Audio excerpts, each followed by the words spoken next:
You're listening to the Chicago Audible Podcast, changing up the way Bears fans stay up to date on their favorite team since 2015. Now get ready, because it's time to bear down.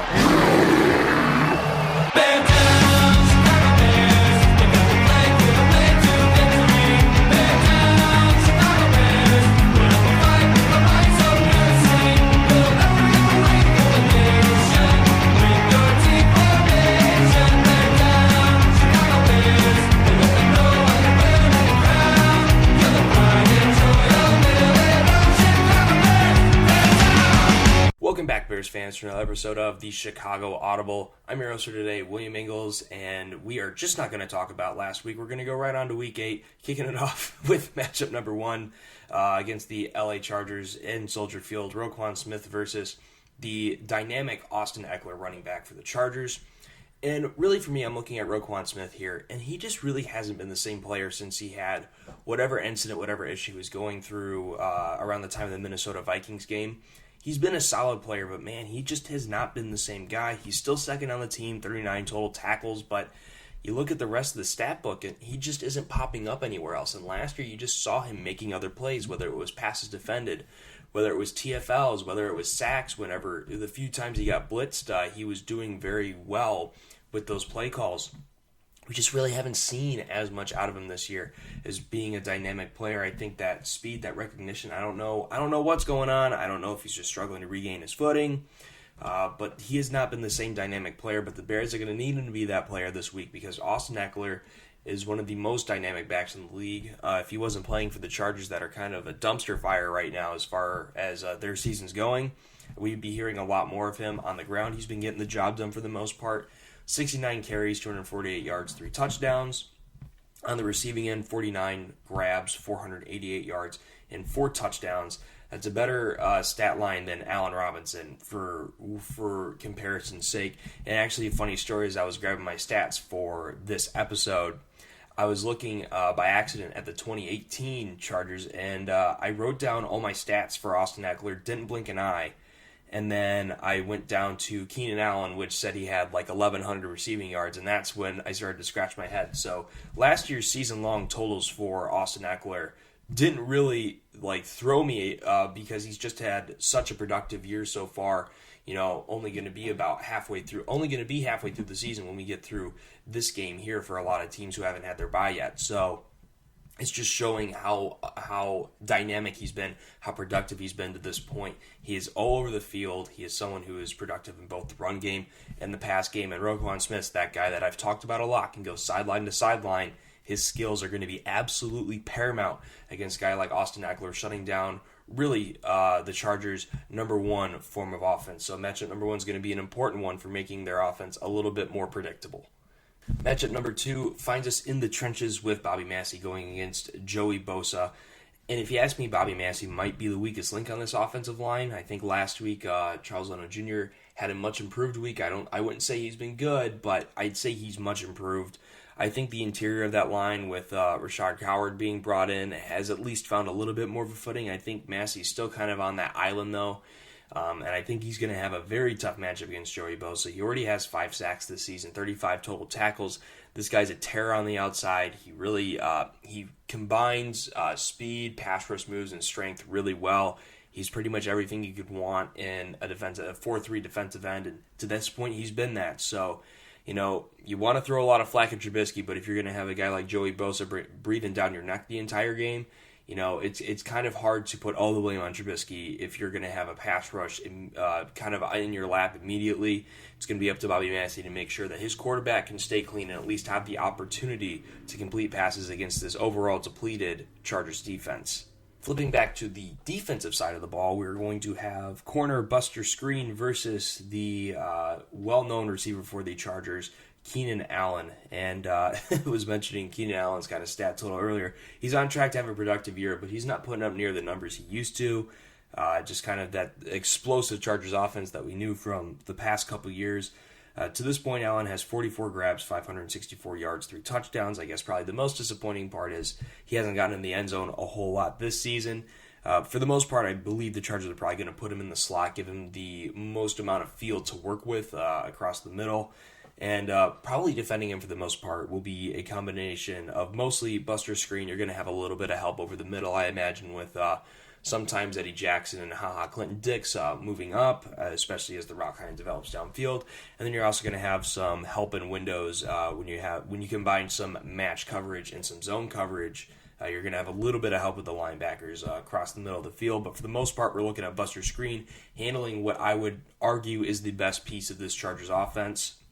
It's going to be interesting to see how Chuck Pagano overall kind of deals with these with the schemes that he wants to have.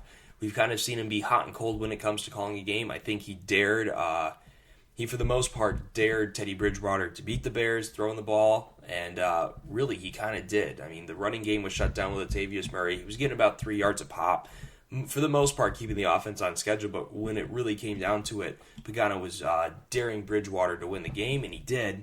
It's going to be interesting how he kind of helps his defense or dares the Chargers offense to beat them in this game. And my advice would not be to make Keenan Allen get open and beat you. Obviously, that demands some type of at least usable throw by Rivers. But at the same time, having buster screen on an island is going to be a difficult job against anybody. Slot corner is one of the hardest positions to play in the game. That's why a guy like Bryce Callahan, when he was playing well last year, was so hard to watch him leave, is because it's so hard to find a good guy in that spot. Screens played pretty well this year. You know, he doesn't have a lot of big flashy stats, but for the most part, as a slot corner, you just want to deny the throw. And that's what he's done so far this year, but a very tough task this week against Keenan Allen for matchup number 3.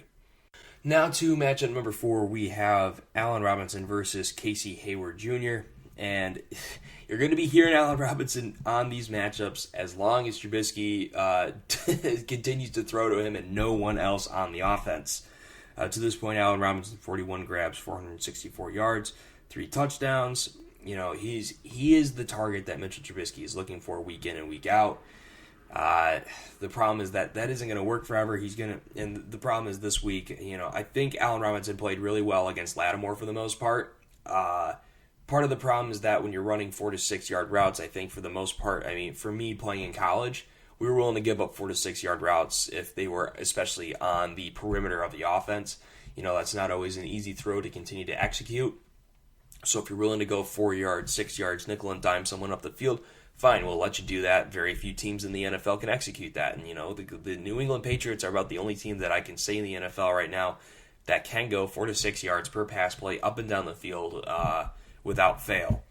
Trubisky is not there at this point, being able to execute that consistently. So it's not exactly on Allen Robinson being able to execute. I really think he can. I think he's a very quarterback-friendly receiver, willing to make plays and is talented enough to make plays with balls that aren't exactly put in the best place. So I think he's going to be doing well. He's going to be going against a pretty accomplished corner in Casey Hayward. 18 total tackles on the year, 4 passes defended, 1 pick. I don't think those stats exactly show how great of a corner he is and how great of a corner he's been over the past few seasons. I think it's going to be another tough matchup for Allen Robinson, especially if routes develop more than those 4 to 6 yard routes that I was just talking about previous. But as long as Trubisky continues to target Allen Robinson the way he has been the past few weeks, he's going to be on these matchups because he's going to have to do the same, type of work to get open against whichever corner he's facing. And that leads us to the game breaker. You all know it's coming. I have Mitchell Trubisky versus the world. Yeah, because I don't think a lot of people are in his corner right now, and I think a lot of that's deserved. But really, when you see everything out of somebody, it's when your back's against the wall, and it's when you're the only person in your corner. I think his teammates, for the most part, are behind him right now. I don't think that they've completely thrown their back to him. But, we did one thing when I was still playing ball at Augustana College. We said that we were the only people in that locker room that believed in each other and that we were the only people who were going to support each other. And, that's at a point where Trubisky is right now. I don't think a lot of people are going to support him at this point. It's been a very rough season for him outside of that Washington game. And it's going to be him playing for his job this week. There's really no debate about that. If he comes out and plays like he did against the Saints, against a much worse Chargers team, I think the Bears don't have a choice but to move on and try to find some other avenue of contention. Whether that's going with Chase Daniel or some other option. I don't think Mitch can survive another Saints-like performance. So, like I mentioned, his back's against the wall. What's he going to do? And that's the game breaker of the week. I think the Bears could win this game, just with how depleted the Chargers are. I think the Bears could win this game without Trubisky doing much. But I really think that the ultimate key to this game is whether or not Trubisky comes out and whether or not he is able to execute, whether it's not he's able to kind of put that pass behind him and become the quarterback that, at the very least, we saw last year throughout the middle stretch of the season. That Tampa Bay game, that was a really depleted defense. But I think overall, the Trubisky I'm looking for is the one that, at the very least against the Patriots, he made mistakes in that game, but he was willing to come back. He never had that kind of scared look in his eye that he had during the Saints game, like he's had during a number of games during his career. I brought up a lot of him. His first start against the Minnesota Vikings, he looked scared.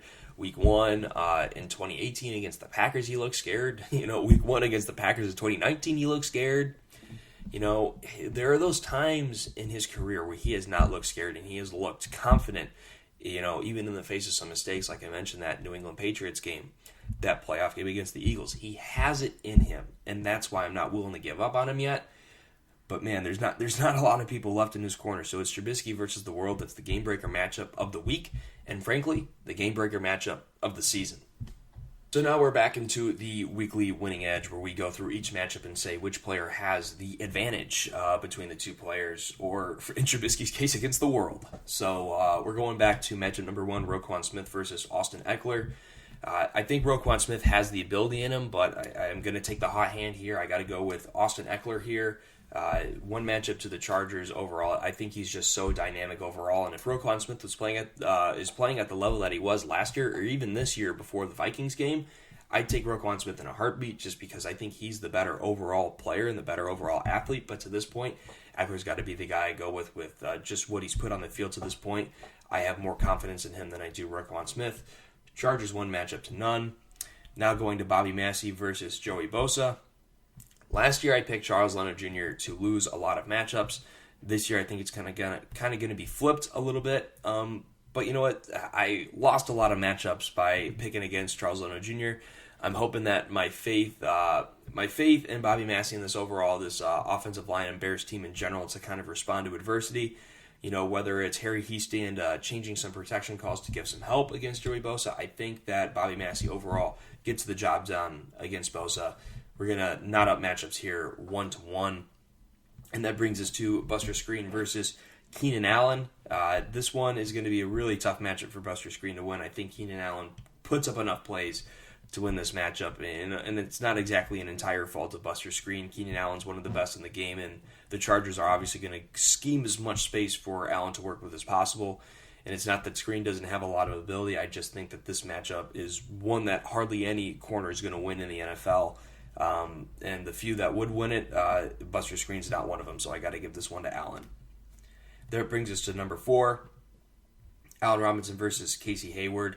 You know what? Robinson's been working so well this season. You got to go with Robinson to this point. No matter what route he's running it 100%, and he's making all the plays he can for Trubisky and the Bears in general. At this point, you could put Deion Sanders on Allen Robinson, and I would still probably pick Robinson to this point just because he's been sensational this year, despite all the adversity coming his way. Matchup's knotted at 2-2. And that brings us back to our game breaker. All roads lead to Mitchell Trubisky. And you know what? Overall this week, I think the matchup plays well to him. I think to this point, the Bears have responded overall pretty well to adversity, at least stemming from last season. I don't think that they exactly hit rock bottom against the Raiders in London. I think that was just like, it's a fluke game. We'll be fine. We'll be ourselves against the Saints after the bye. And I really think that Saints game has shown the Bears, and especially Mitchell Trubisky, what rock bottom looks like.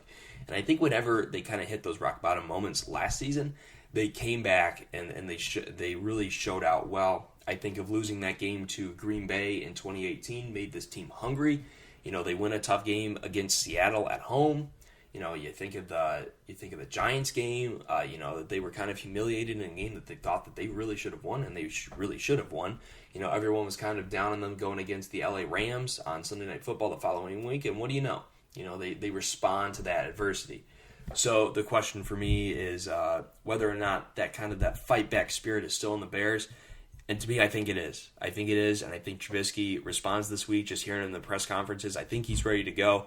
I think he's ready to execute. I think at this point, the frustration, the rage, and the want to do better has kind of crowded out all that other stuff that I think really contaminates his game overall. I'm taking Trubisky here against the world, and that's going to give the Bears a 3-2 edge here. I think this game is going to be closer than it should be, but I think this will be a much-needed and therapeutic win for the Bears overall as they move forward to the rest of their season. 4-3, if they do win this game, they're not out of it, but there are some really important games coming down the stretch, but, you can't win 2 until you win 1, and this is the one they got to win, and I got to like them in this game. I think the Chargers are a pretty depleted roster, and I think they're pretty down overall, despite not being out of it in that division quite yet, especially if Mahomes is going to be banged up for a few weeks. But overall, I can't take them in this matchup. They're traveling far from home, and it's not it's not November and it's not December, so the Chargers aren't great yet, based on history. So Bears, I have one in this one, matchups wise, in a close one, 3-2. Hopefully, week 9, we are talking about a rejuvenated Mitchell Trubisky, and I don't have to pick him against the entire world, at least this coming week. But until then, bear down, Chicago. Bear down!